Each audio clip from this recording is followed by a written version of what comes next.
মানব ইতিহাসে এমন অনেক জাতির কথা পাওয়া যায় যারা খোদাই প্রদত্ত নিয়ামত ক্ষমতা ও ক্ষমতা বলে এতটাই গর্বিত হয়েছিল যে সত্যকে অস্বীকার করেছে, আদেশ মানতে অস্বীকৃতি জানিয়েছে, প্রেরিত নবীদের উপহাস করেছে।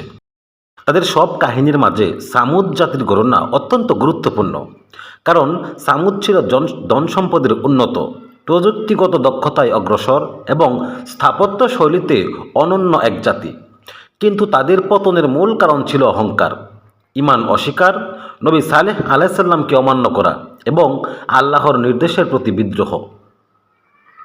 এই প্রতিবেদনে আমরা সামুদ জাতির অবস্থান, উত্থান, নবী সালেহ আলাইসাল্লামের আগমন, আল্লাহর নির্দেশন হিসেবে রাষ্ট্রীয় আগমন, তাদের বাধ্যবাধকতা এবং শেষ পর্যন্ত ভয়াবহ শাস্তির বর্ণনা তুলে ধরব। 1. সামুদ জাতির ভৌগোলিক অবস্থান ও শক্তিমত্তা। সামুদ জাতি আরব উপদ্বীপের উত্তরাংশে বসবাস করত। তাদের মাতৃভূমি ছিল হিজর নামে পরিচিত অঞ্চল। আধুনিক সৌদি আরবের মাদায়েন সালেহ আল উলা এসব জায়গায় তাদের নিদর্শন এখনও দৃশ্যমান। এ জাতির বৈশিষ্ট্য ছিল পাথরের পাহাড় কেটে গড়ে তোলা চমৎকার আবাসস্থল, কৃষিকাজ ও খামার ব্যবস্থায় উন্নত প্রযুক্তি, পর্যাপ্ত পানির উৎস ও উর্বর জমির কারণে সমৃদ্ধ অর্থনীতি, শক্তিশালী সৈন্যবাহিনী, সামাজিক সংগঠনে দৃঢ়তা। সামুদ ছিল এতটাই উন্নত যে কুরআন তাদেরকে জাব্বারিন অর্থাৎ অত্যন্ত শক্তিমান ও পরাক্রমশালী হিসেবে উল্লেখ করেছে। কিন্তু এ উন্নত তাদের বিনয়ী করেনি, বরং দুর্নীতি, বিদ্রোহ, অহংকার ও আল্লাহ ভীতিহীনতায় ডুবিয়ে দেয়। 2. নবী সালেহ আলাইসাল্লাম এর আগমন এবং সত্যের আহ্বান। আল্লাহ তার বান্দাদের কখনো অন্ধকারে ফেলে রাখেন না। যখন কোনো জাতি সত্যের পথ থেকে বিচ্যুত হয় তখন আল্লাহ রাসূল পাঠান তাদেরকে সতর্ক করার জন্য। সামুদ জাতির জন্য পাঠানো হয়েছিল নবী সালেহ আলাইসাল্লামকে। তিনি তার জাতিকে বলেছিলেন, একমাত্র আল্লাহকে মান্য করো, মূর্তি পূজা ছেড়ে দাও, দুর্নীতি ও অন্যায় বন্ধ করো, দুর্বলের উপর অত্যাচার করো না, আল্লাহর দেয়া নিয়ামতের কৃতজ্ঞতা আদায় করো। কিন্তু শক্তিশালী সামুদের মনে নম্রতা ছিল না। তারা বলল, হে সালেহ, তুমি তো আমাদের আশা ছিলে। আমরা ভেবেছিলাম তুমি বড় কিছু হবে, কিন্তু আজ তুমি এসেছো আমাদের পূর্বপুরুষদের ধর্মের বিরোধিতা করতে। সত্যকে গ্রহণ করার পরিবর্তে তারা নবীকে উপহাস করতে শুরু করে। 3. আল্লাহর নিদর্শন, আশ্চর্য, উষ্টি, নাকা। সামুদ জাতি নবী সালেহ আলাইসাল্লামের কাছে একটি অলৌকিক নিদর্শন দাবি করেছিল। তারা বলেছিল, প্রমাণ দাও যে তুমি সত্যের উপর আছো। আল্লাহ তাদের দাবিকৃত অলৌকিক নিদর্শন পাঠালেন, এক বিশাল, অনন্য, আশ্চর্য উষ্টি যা পাহাড়ের ভেতর থেকে অলৌকিকভাবে জন্ম নিয়েছিল। নবী সালেহ বললেন, এ উষ্টি আল্লাহর নিদর্শন, তোমরা এটিকে কোনো ক্ষতি করবে না। এটি নির্দিষ্ট দিনে পানি পান করবে এবং তোমাদের অন্য দিন পানি পান করাবে। এটি নির্দিষ্ট দিনে পানি পান করবে এবং তোমরা অন্য দিন পানি ব্যবহার করবে।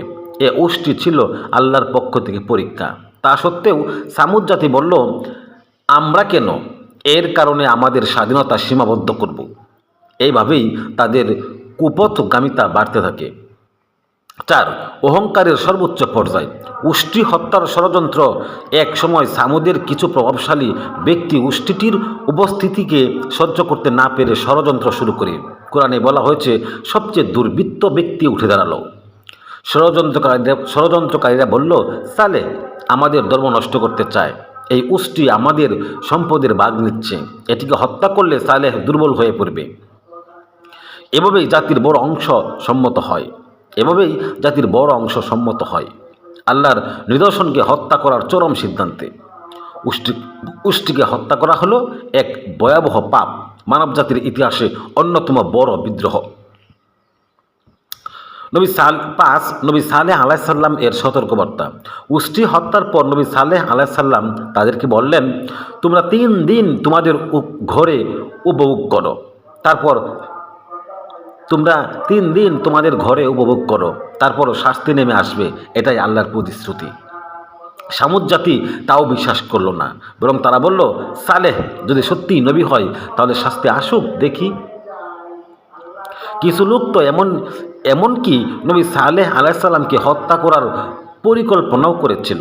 6. শাস্তির আগমন, ভয়াল শব্দ ও ভূমিকম্প। নবী সাল্লাল্লাহু আলাইহি সাল্লাম এর বলা 3 দিনের সময় পূর্ণ হওয়ার পর আল্লাহর শাস্তি নেমে আসে। শাস্তির ধরন ছিল 3টি। 1. ভয়াবহ বজ্রধ্বনি বা শব্দের কম্পন। 2. প্রচণ্ড ভূমিকম্প। 3. বিদ্যুৎ ও আকাশ গর্জনের তীব্র আঘাত। কুরআনের বর্ণনায় মুহূর্তেই তারা নিথর দেহে পরিণত হয়। কেউ দাঁড়িয়ে থাকা অবস্থায় পড়ে যায়, কেউ ঘোরে, কেউ প্রান্তরে অচেতন ও মৃত হয়ে পড়ে থাকে। এক কথায় এক জাতি মুহূর্তে নিশ্চিহ্ন হয়ে যায়। নবী সাল্লাল্লাহু আলাইহি সাল্লাম এবং অল্প কয়েকজন ইমানদার ব্যক্তি আগে থেকেই এলাকা ছেড়ে চলে গিয়েছিলেন। 7. শিক্ষা ও সতর্কতা। সামুদ জাতির ধ্বংস আমাদের কি শেখায়? সামুদ জাতির পতন কোনো গল্প নয়, এটি একটি স্পষ্ট সতর্কবার্তা। এতে আমরা কয়েকটি শিক্ষা পাই। 1. উন্নতি মানুষকে অহংকারী করে তোলে যদি ঈমান না থাকে। সামুদ ছিল সভ্যতায় অগ্রসর, কিন্তু ঈমান না থাকায় তাদের শক্তি তাদের পতন ডেকে এনে। নবী ও সত্যের বিরোধিতা একটি জাতিকে ধ্বংস করে ফেলে। যে জাতি সত্যের বিরোধিতা করে সে জাতি টিকে থাকে না। আল্লাহর নিদর্শনকে অমান্য করলে শাস্তির অনিবার্য উষ্টি ছিল সতর্কবার্তা, কিন্তু তারা বিদ্রোহ করেছিল। ক্ষমতা আল্লাহর, মানুষ কখনোই অমর নয়। পাহাড় কাটার প্রযুক্তি, শক্তিশালী নগর কিছুই তাদের রক্ষা করতে পারেনি। অবাধ্যতায় দলগত পাপ সবাইকে গ্রাস করে। কিছু লোক উস্কানি দিলেও পুরো জাতি নীরব সমর্থক ছিল, তাই শাস্তি পুরো জাতির উপরে আসে। উপসংহার: সামুদ জাতির কাহিনী শুধুমাত্র অতীতের একটি ইতিহাস নয়, এটি মানুষের চিরন্তন বাস্তবতা। যখন মানুষ উন্নত হয় কিন্তু নৈতিকতা হারায়, যখন সম্পদ বাড়ে কিন্তু কৃপণতা কমে, যখন অহংকার আর বিদ্রোহ বাড়ে তখন পতন অনিবার্য।